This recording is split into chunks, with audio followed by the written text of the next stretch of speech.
Hi, I'm Josh. This is S2E7. And this is Pocky for Two.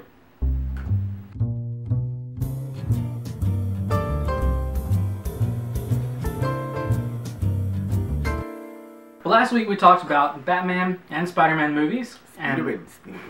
Begin with Spiderman. We saw Spider-Man, and Batman obviously has not come out yet. So what we thought we'd do is, since we talked about what we were excited about them, we thought we'd come back and kind of review them. Kind of do some follow-up. And so today we're going to be talking about Spider-Man, and for the sake of time, we're going to talk about the things that we liked and the things that we didn't like. We're going to try to keep that down to a minimum so you guys don't have to sit here for forever. So what did you think worked? Like, if you had to pick one thing that worked the best, what would that be? The best. I would say, to me, the chemistry between Peter Parker and the Gwen Stacy.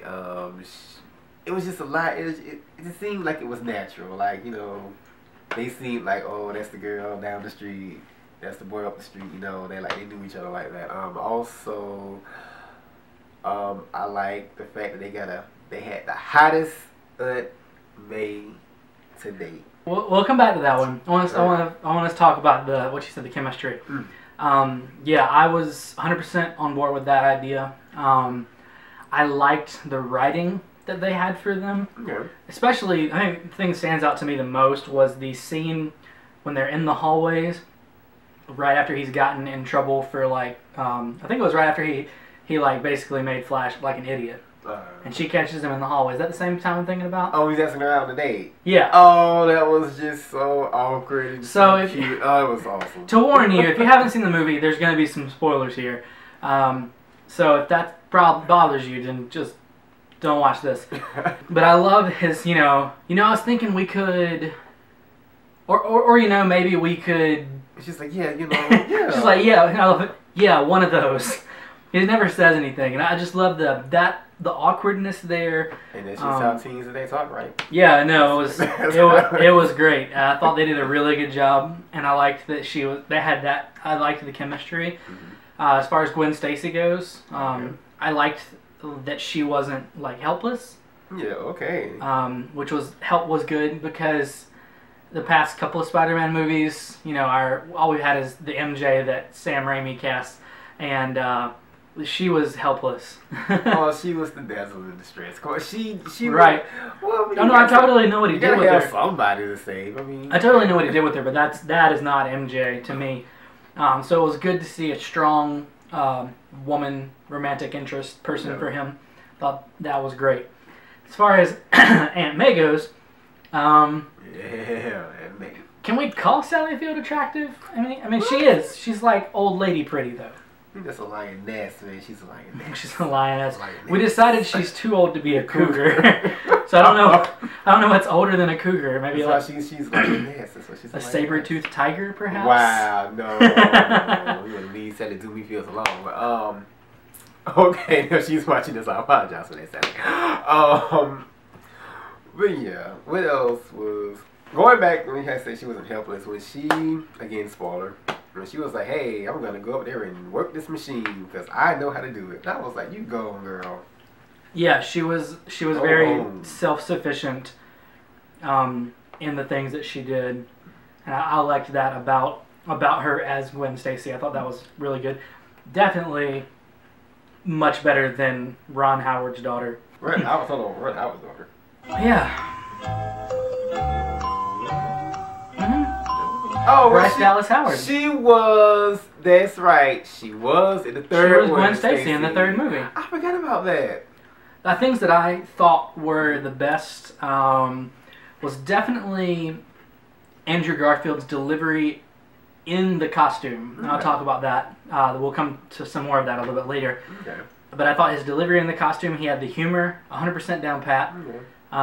He was hilarious in the costume, which is something that I think Tobey Maguire lacked, as far as like his delivery and sarcasm and stuff. He's not that funny, my guy. I really liked that. I mean, I think culminating in my favorite part, when he was having the whole long conversation with the car thief that we see a little bit of in trailers. Oh, he's off screen and the guy's like freaking out and looking around, and you just hear crotch from like way off screen, and then he flies in and hits the dude in the face with his crotch. That to me, perfect Spider-Man humor. Perfect. I'm a teenager, just got these awesome powers, and now I want to use them on bad guys. I thought it was great. And so that was one of the biggest things that worked for me was Andrew Garfield in the suit. Okay. His learning curve with the powers. His learning curve. It seemed like it was a natural progression. Like, oh, if somebody actually did have these powers, not a trial and error. He just didn't instantly know, oh, I can do this. He was trying stuff out, and they seemed to use a lot of free running and parkour. And this, I'm not sure if I don't remember if they did that with the first one. I didn't remember they did, but it's like a lot of influence in his abilities there. Yeah, before he realizes, because since unlike the Tobey Maguire movie, he didn't get the webs from the bite, which is good. He wasn't supposed to.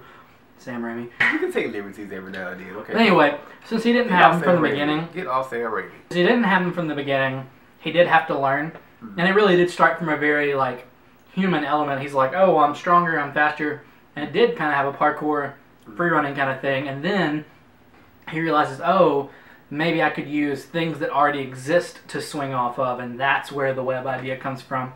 I loved that, and I loved the scenes of him like not realizing what his powers were. I think when he gets bit and he wakes up the next morning and he tries to put toothpaste on his toothbrush. Oh my god! And he squeezes it too tight, it shoots on the mirror, and he keeps squeezing it, and it kind of just devolves into him rocking back and forth on his bed trying to put toothpaste on his toothbrush. And he breaks almost every door in the house, like trying to open the train scene. Open the handles. The train scene was also, I love the train scene. Oh yeah, the train scene was good too. So very good learning curve on his powers. Thought that was great. Props to the whole movie for that.